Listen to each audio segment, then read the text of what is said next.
Hello, welcome back to the shop.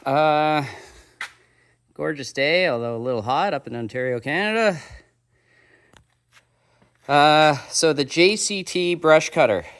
This is the review. I've got a few hours on it now, and I want to tell people what's up with the thing because there's not tons on YouTube about it. So here goes. Out of the box, useless. The components that come with the thing are really cheap quality. Other people have talked about that. It's true. I'm not a professional, by any means, but I've got equipment here on the farm, and so I know a thing or two, and I've been repairing my own equipment for years and years and years, and,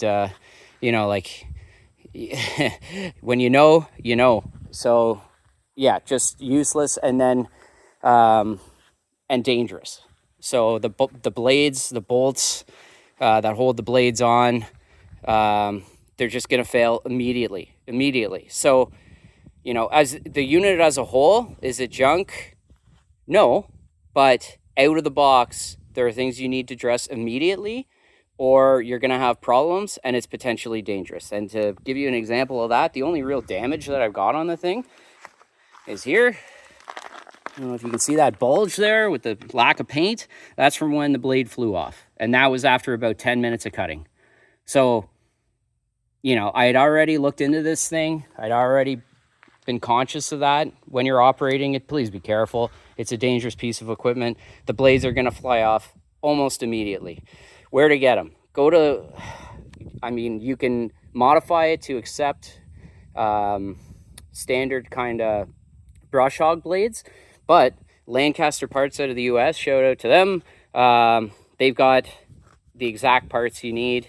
So I went ahead and replaced the bolts, the blades, and the hydraulic coupler. So that's what this guy is here. The thing it comes with, garbage. It's going to fail almost immediately. It's just a piece of junk. So, you're into a few $100s in parts right out of the gate with this thing, no matter what.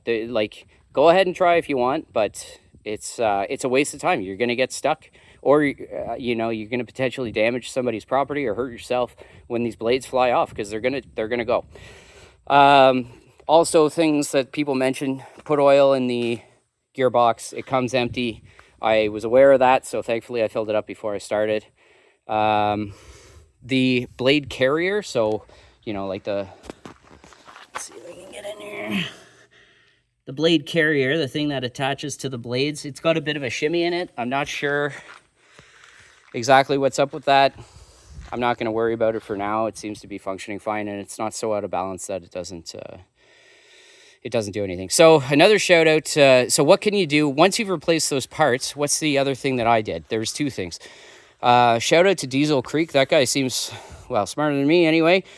He had the idea of welding a piece of steel onto the bracket that holds the hydraulic motor. So this comes on the machine, this bracket here. This is a hydraulic motor. And when you spin it up, this bracket was flexing. It was moving like that, like substantially, and that's going to wear out other parts. It's going to cause damage. So he said, maybe I'll weld something on.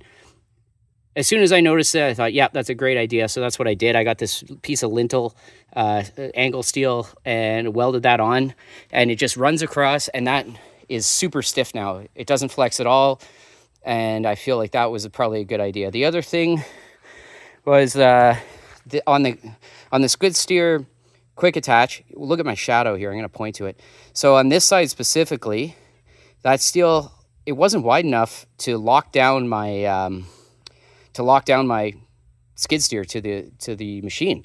So you hook onto the thing, you lift it up, and then you put your arms down. Well, the locking arms, or whatever you want to call them, this thing was too narrow. So anyway, I grinded that out. Minor thing, but it's just, it's not something you'd expect on a brand new piece of equipment. I bought this off a neighbor. It was brand new in the crate. So I know it was brand new, and right out of the gate, these silly problems that, if you're buying a quality piece of equipment, you'd never in a million years have problems like that. But anyway, now that I've done the blades, the bolts, the hydraulic coupler, welded that piece of angle iron on, grinded it out, threw some paint on it to prevent some of the rust. The thing's running pretty good. And I've used it now for, I don't know how many hours I got on it, but I mean, I've got some good use out of it now. It's doing a great job. The blades from Lancaster are substantially more heavy duty, so they actually cut a lot better. And the thing's friggin' great. And, you know, like, I don't know what I do without this thing at this point, because I've got a bunch of roads and trails on the farm here. And man, is it ever the ticket to, there's the machine it goes on, New Holland L216 with 18.4 gallons of hydraulic flow. Anyway, I don't know if that matters to you, but it's just under the 20 gallons. That maxes that piece out. So I needed a low flow brush cutter. Anyway, a lot of information. Hopefully that answers some people's questions. You know, like if you've got it in the budget to buy something that you're going to use every day, brush cutting and clearing land, don't buy this thing. Don't, because I mean, it's going to fail on you. If you're on a budget, you're a landowner, you want something to clear roads and trails, you're going to use it a few times a year, it's great. But make sure that you account for the initial investment of the new replacement parts, because if you don't do it, you're going to be super disappointed. And I recommend, you know, and thanks to the insight of Diesel Creek on YouTube there, go check his channel out. He makes a lot of good stuff. Do weld that piece of metal on there to stiffen up that bracket, or else I get the feeling if you don't do that, whatever coupler you do end up using, it's going to wear out real quick and it's going to fail on you. Anyway, that's it. Hopefully that is useful to somebody. That's what I did. Seems to be working great now. Peace out. Bye.